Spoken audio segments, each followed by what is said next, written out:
Today we're talking about dust mite allergy. How can you suspect you or your kid is allergic to dust mites? You might have noticed some warning symptoms like sneezing or coughing or itching, mainly eye itching or runny nose. And if you suspect that, you can come to our clinic and we can test with a very easy skin prick test that will be performed on the skin, so no blood test, in order to tell whether there is really the reaction to the dust mite.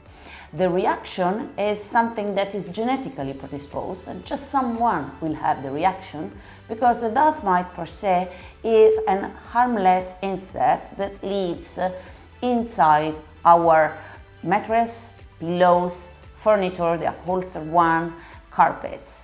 So it is an indoor pollutant. It has nothing to do with the sand, and it's everywhere in our houses, mainly in the bedroom where we spend most time.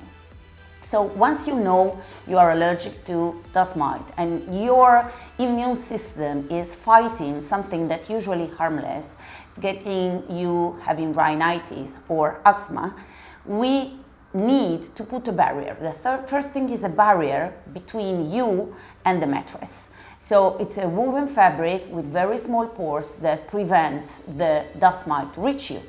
Together with this, we need an environment that is as dry as possible because the dust mite absorbs humidity from the air, and we need to keep all toys and books closed, stored if possible, either in cupboards or in boxes with the lids, not to get dusty when you or your children are not home.